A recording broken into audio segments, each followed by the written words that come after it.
Hello, how are you? Hi, and welcome to Colleen and Dave's engagement story. We hope you're having a lovely morning. Here we are sitting up in lovely upstate New York. Where Dave grew up, was born in this house. And we wanted to let everybody know, tell everybody our our engagement story. We've told it a few times. We figured to make it easier, tell everybody maybe all at once, just get it all recorded on one spot. So we got engaged about 3.5 weeks ago, about 3 weeks ago. Up until that point, we had been dating for about 3.5 years, and I had come up with a rough idea of how I wanted to propose to Colleen like a while ago. It was an idea that I've been working on for a really long time, and the general idea was that I needed a way to surprise her because since we had been dating for so long, she was rightfully concerned about when we were going to finally get engaged. I know Rightfully concerned. That's a nice euphemism. Thanks, baby. I know. I know. Everybody else was wondering when it was going to happen. Yeah, I think everyone was rightfully concerned. Yes, I know. It's a very long time. So the only way that since it was on her mind, on everybody's mind, the only way that I could think of possibly surprising her was to do it in the way that I did it. And so we had a couple. There's a little bit of background. The way that it started was there was that Sunday morning when. Yeah, so it was like back in June or something, and it was a total. I think it was a boondoggle for Dave because it was some Sunday morning, and I think I had a couple of plans, and it was raining, and I was like, what do you want to do? And he's like, I don't know. And I had a total Colleen moment where I'm like, you never plan anything. If I didn't plan everything, we would never do anything. And so he picked up his computer silently and started looking at it. I'm like, what are you doing? And he's like, you're right. I should plan more stuff. And I'm going to take you to the Rainbow Room. And You're right, I never plan anything. You know, you plan lots of stuff. I love you, baby. But I was really excited about it. So the Rainbow Room is this Art Deco kind of masterpiece, icon, restaurant, and performance venue at the top of the Rock. It reopened about 1.5 years ago, 2 years ago, after renovations. And it's just this iconic place that, you know, Sammy Davis Jr. and Frank Sinatra and all of the big band era performed there. And because I grew up tap dancing and singing jazz, I've never seen actual big band. And the idea of going to dinner and dancing there was wonderful. And I also knew it was on Monday nights, which is Dave's night off. And so for the last 2 years, I've been bugging Dave to take me for some special occasion because we knew that it was not going to be cheap. And so every occasion I would be like, let's go to the Rainbow Room. And it didn't happen. And so he's like, you know what? You were doing a lot this summer. I was planning this big bachelor party. And he's like, I want to take you to the Rainbow Room. You're right. I don't plan anything. We're going to go out dancing and for dinner. And I was like, that's awesome. So I was very, very excited. But little did I know that it was a total subterfuge for what Dave was planning. Yeah. Like I said, I needed to have some sort of surprise, have a little bit of I call it a total utter deceit and lies and deceit to try and get her to keep her mind off of what could be happening, and then but then also, all right. So the grand idea of that I've always had has been that I wanted to take her around to a lot of places. Sort of iconic New York places, but cliche, cheesy New York places where somebody might propose to somebody and then not propose to her at those places, and then have it happen somewhere else. Or as our friend Jill has told us, a total mind bleep, if there are kids watching this, proposal. Yeah, so I wanted to get her going.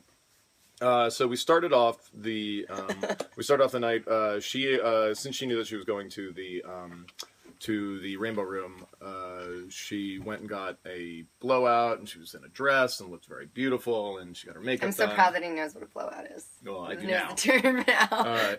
So she was there getting her. Well, because I did that because I had to go to work that day, and he totally played it down. He's like, "Yeah, you go to work. You'll go to work the next day. I won't keep you out late because I got a lot going on." And so I had to go to work and then change into this dress and heels and So, and there's just a dry bar that opened across the street from our work. So I was like, I'll get my hair done. Mm-hmm. And meanwhile, one of my coworkers, I had to go back in because I forgot something. I didn't want them to see me in the dress, and they saw me in the dress. And my coworker, Patty, as I was leaving, she, unbeknownst to her, kind of started the whole thing off because as she was leaving, she's like, "Did you get a manicure?" Yeah. And I'm like, "Oh, stop it!" It's like, that's not happening. Yeah. So I picked her up, and a picture that a lot of you may have seen on Facebook or something like that. Is a picture of me and her kissing outside of the blow dry hair, but the picture seems to be taken from a block or two away. I had actually hired a photographer to follow us around and take pictures, but I didn't want her to see it happening. So he promised that he would stay away and be sort of like a sort of spy paparazzi type picture taker. And meanwhile, he was the photographer, a good friend of ours that photographs at Dave's Club, that I had hired to photograph my work like offsite. So he could have run into any number of my coworkers, and there could have been something blown up at any point because it was right across the street from me. Well, but it was right. I mean, most people leave my work at 5:30. Right. But he was very good. He was gonna be hiding. So we went there. We went and got a drink, and then we headed off to the Rainbow Room. Wait. This is the one time we're telling it, so we have to tell everything.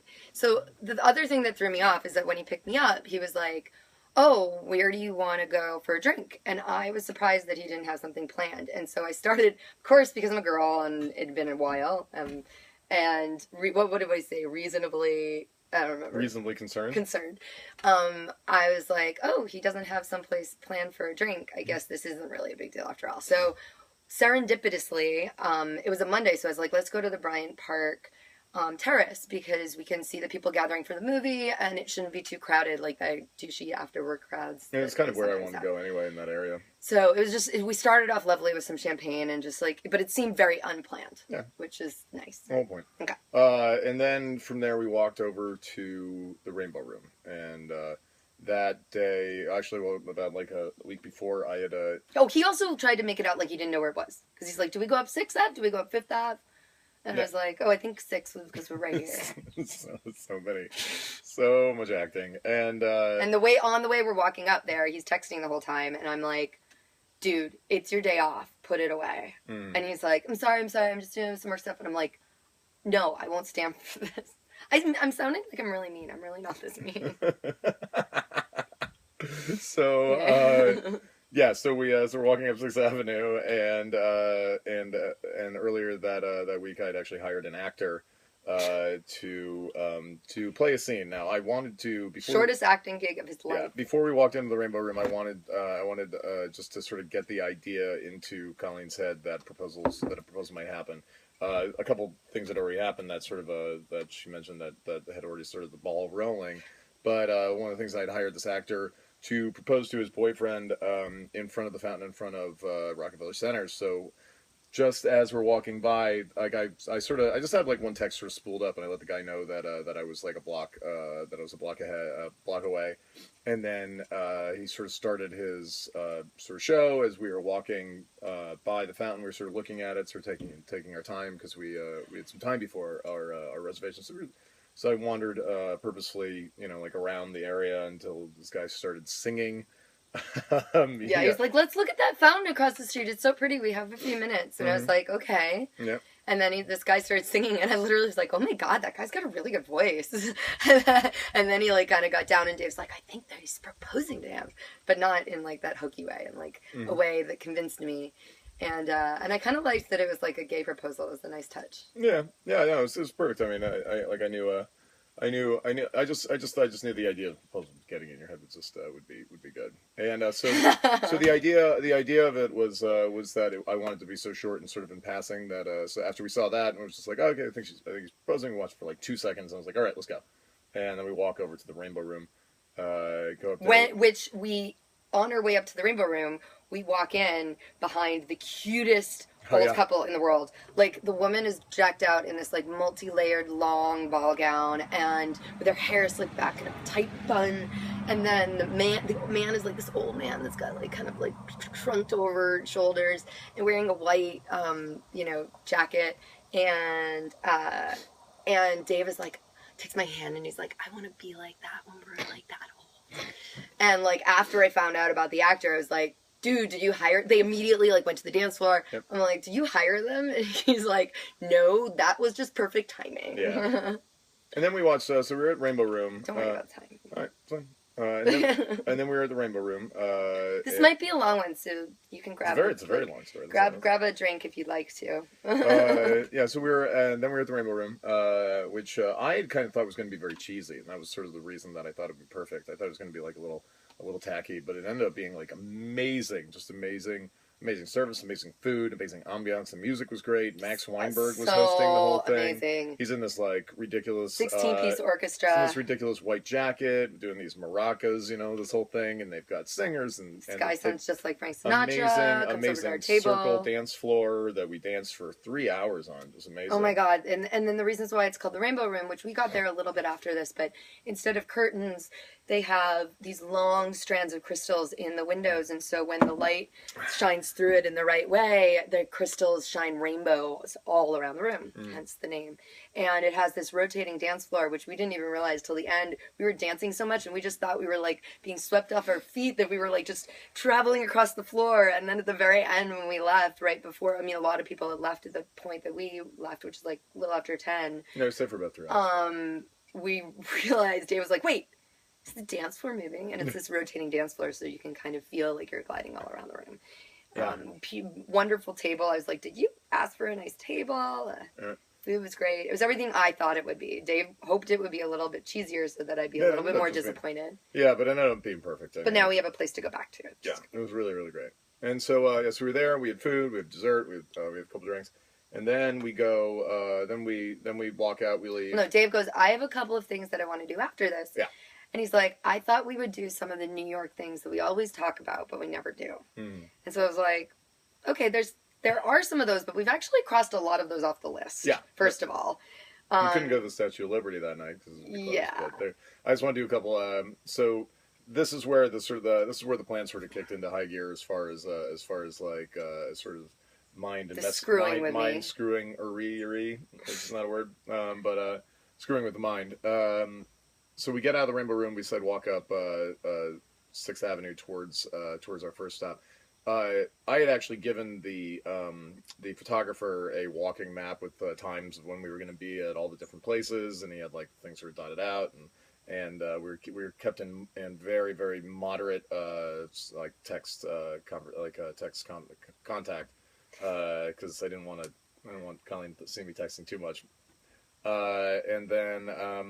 So we're walking out, and he picks us up as we're leaving the Rainbow Room, and we walk up 6th Avenue to the Love Sculpture, where 59th Street. Yeah, where I actually when we get there, it's again one of those places that a lot of people sort of take pictures. Some people propose. It's very just super cheesy. I've got a friend of mine. Sorry if anyone proposed. I've got a friend of mine, someone who works with me, waiting there for us with a dozen white roses. And they're not like long stem roses, not that they need to be, but they're like deli roses in the deli paper. Yeah, that's perfect. It's perfect. And for those of you that live in New York. Yeah, and he gives those to Colleen, and I think at this point you were utterly confused. And my feet were killing me, and I was like, where are we going? And I was like, this better be good. I didn't tell him that, but in my head I was thinking that. And then I get these flowers, and Raylon is like, you should read the little like note I wrote inside of there. And it's like about the meaning of white roses, and it's super cheesy. It's like, white roses stand for purity. They're often used in weddings and celebrations. Really, and I was like, would Dave actually hit me over the head this hard with a proposal? Oh, totally. This is really weird. And then he's like, let's go take some pictures. Yeah, Raylon takes a picture of us in front of the thing. I want that picture. We don't have it yet. Yeah, we have it. I think it's on our camera. Right. Raylon takes a picture of us, and then Dan, our photographer, takes a picture of Raylon taking a picture of us at the thing. And then we're sort of there for a few minutes, and I'm like, all right, let's go. We have one more stop to go. And he had already kind of teased, so he's like, okay, we have 2 stops, one we can walk to, the other one I don't know if we can walk to. And as soon as he said that, like, that I don't know if we can walk to, because I work around there. Like, that's where I work on 39th and Madison. I know that area. I used to work even closer to Rockefeller Center.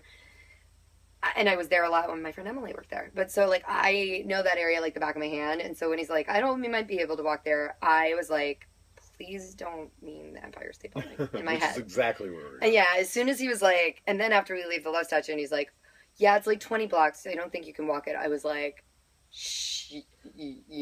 Okay, here's how the rest of it went down, and let me tell the rest of this. Okay.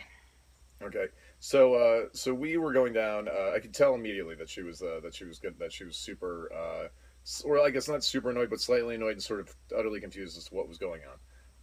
We get out of here. I get to tell my internal monologue though. Okay, well, hold on, let me go a little bit, okay.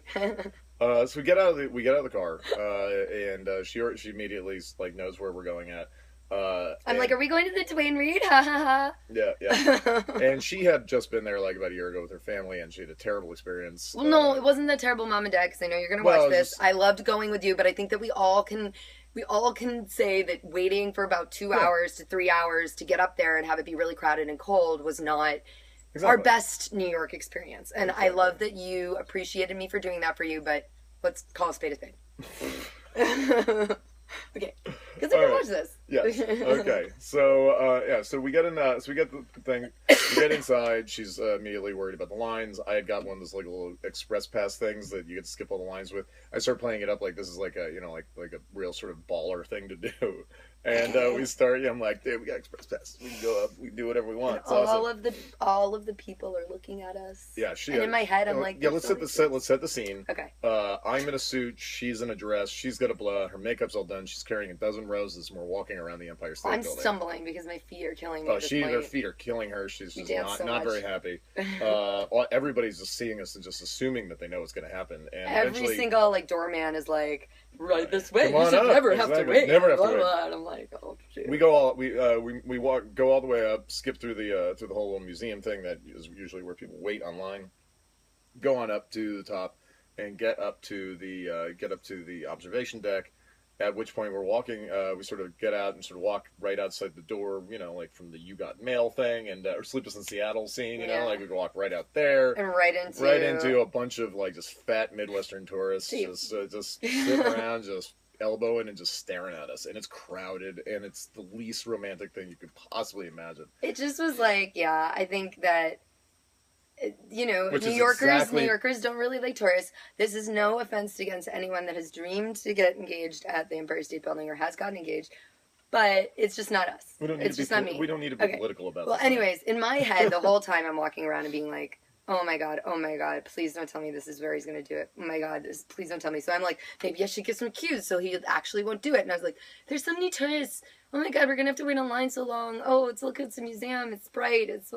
My feet hurt. But then on the other hand, I'm like, wait, he might actually do it here, and I could be the biggest jerk in the world for trying to dissuade him or making him feel bad about something that he really cares about or thought about. So I am feeling completely conflicted during this entire time. And so even when we get into the elevator, they're like, you can go up to like the 106 or the 84th floor or whatever, because we had the express pass.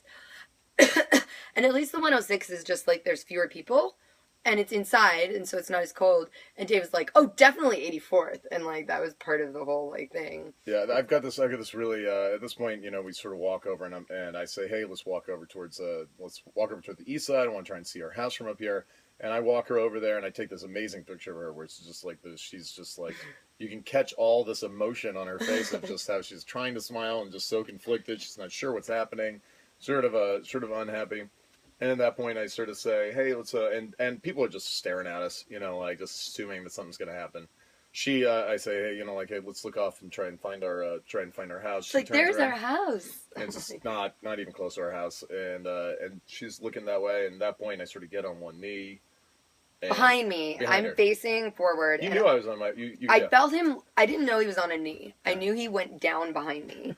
And I refused to turn around until, like, I was like, if he's proposing to me, he better say something. Because I just was like, oh, shit. Oh, sorry. Sorry, kids. And... Yes, the many children that are watching that are going to watch our 20-minute engagement talk video. But so I was like, oh, God. And so then he stands up. And I was like, I had to tie my shoe. And at that point, and then she's like totally confused. She just thought maybe she'd talk me out of it or something like that. And then he just goes, let's go home. Yeah. That was great. That was a great night. Let's go home. And that's when I'm just like, totally. What the hell just happened? So we have to walk all the way down. Why did he take me all the way here? Backwards through the whole museum, through all these crowds, all these My feet people. are still killing me. Feet are killing her. She can't move. She hates it. And then I'm like, why would he take me here? Especially when I just came last year. Let's just get in a cab and go home. And at that point, so then I really started to ham it up. I pretend to fall asleep on the cab ride home. And he's like, he keeps looking at me. He's like, what's wrong? What's wrong? Why are you being so quiet? And I just was like confused. I was like, well, maybe and then I was like sad that he didn't propose to me, but I was also happy that he didn't do it at a place that wouldn't be special to us. And then my feet were killing me, and I was like, wait, we actually are going home at midnight. He actually is going to take me home so I can go to work tomorrow. Yep. And then he just got angry, and so. And at that point, she was like, I just want to go out and get some drinks. Let's go to the bar, Like I don't even want to go up to the house. We're still dressed up. She's just like, I just want to go. Let's not even go home. But then here's the thing that she didn't know that had happened over the last I had been talking to her family for like over a month about the whole thing, about certain things that were important to her. I had actually I'd gotten permission. I had driven up to go see her her mother and her father. And actually get her grandmother's engagement ring that she used to wear, because this is something that she always was very, very, she felt was very important. She always wanted to have.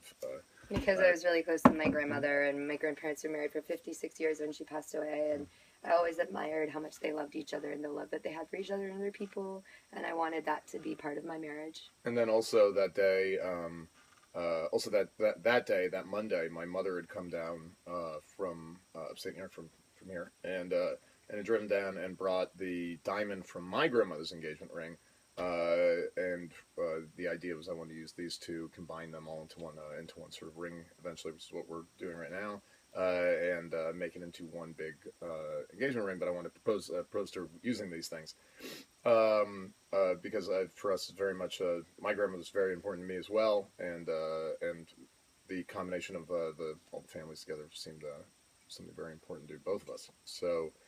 Meanwhile, when he drove up to my parents' house, I was like on the phone being like, I told you I needed a car tonight. And he's like making up excuses. Oh, yeah. And he drove 10 hours round trip and then had to go to work. Yeah. So I am publicly apologizing to you now, honey. I love you. But thank you, darling. I love you too. Sorry, Mom and Daddy couldn't stay for dinner. Yeah, I was up there for like a half an hour. It sucked. I had to go just turn up right about. And then, so she didn't know that. So I talked to her. I had to talk her into not going to the bar. She was barefoot and her feet were killing her. I was just like, listen, go upstairs, change, just go put on some flip-flops. I really was barefoot. Yeah, we'll turn around, we'll go back out to the bar. So she gets up there, and the other thing she didn't know is my mother had driven down, had helped me decorate the entire apartment, cover it in flowers, all sorts of little stuffed animals, and a big note. We have these two stuffed animals that Dave puts in a different, funny position every day because he makes the bed because he goes to work after me, and we call them the friends. Mm-hmm. And so they became a part of this little tableau that I walk into, and they're holding a note. And the note. Wait, let me say what happened. I walk in, so I trudge up the stairs with these giant blisters on my feet from dancing so much. Not happy. And I open the door, and it's all red. And immediately, as soon as it's red, the lighting's red. And then I'm like, wait, did you leave the air conditioning on? Which was a nice touch, because otherwise it would have been brutally hot. It was super hot. There was this tableau with all these flowers and the two friends, and there was a card. And of course I knew what was happening as soon as I saw it. But, so I went over and I picked up the card. I think I was already crying at that point. Yeah. But you remember what the card said? I wish we had the card here. Oh, we should have had it with us. Yeah. The card said. I know tonight would have. I know tonight it may have made you anxious because we went to all these iconic sort of New York places, cliche places, very cliche places that may have been perfect for somebody else to propose. But really, the only place that I'd ever considering proposing her is in the house that we've sort of built together over the last 3 years. This home that we've got, which is, and when... It has a marlin over the bed. There's a marlin over the bed, and an adopted stump, and a ridiculously expensive tree branch. You will find out more about these in our wedding. And so she, and then as she turned around, and I was on my knees with the rings and the diamonds. And I barely let him get out, will you marry me? And I said, absolutely, which I don't think he remembered because I was crying so much. I couldn't even hear it. But that was really important to me because when Dave says, When I've ever asked Dave something or him to do something, ever since we started dating, even before we were officially dating, he would always answer me with absolutely and not yes. And it turns out that that was one of his first words. And so I knew a long time ago when in my heart I said absolutely, that was how I wanted to answer him. So that was really important to me, even though I don't think that he remembers that because it was such a... And that's how we got engaged. Yeah, and that's, well, no, and then the coda is that we called our folks and we popped some champagne and we danced to our song, which is I Love You More Today Than Yesterday. And then we drank a glass of champagne and Dave fell asleep. Oh, absolutely. Because he had worked the night before and he had driven to Boston the week before and we'd thrown this giant bachelor party. And he is the best fiance and husband to be that I could ever ask for. It's exhausting, all that deception. Give me a kiss. I love you. Thank you for sharing your story with us and future us, because I'm sure we're going to see this. Oh, goodness. It's okay. Sorry it's so long, but... well, it's good. I think we got everything out. Yeah, we got everything. That's the only time. We're never telling it again. Yeah. So if you can just rewind this if you want to hear it again. But I highly doubt you'll want to. Unless you're our parents. Or our kids. Or us. Or us. Or us. We're going to watch this tomorrow. Thanks. Put it on the cloud. Way to go, Dave. Way to go, Colleen. All right. Wait, so... Hey, future Colleen. Future Dave. You guys are 75. You guys look great. Remember when you looked like this? Do you remember when you looked like this? Okay, now we're just hamming it up. All right, so cheers. Cheers. Cheers to us. Cheers to you for getting through that. Yeah, way to go. I'm sure you listened to all of it. Have a great morning. Yeah, happy morning. No, I didn't really drink the coffee. Okay. All right.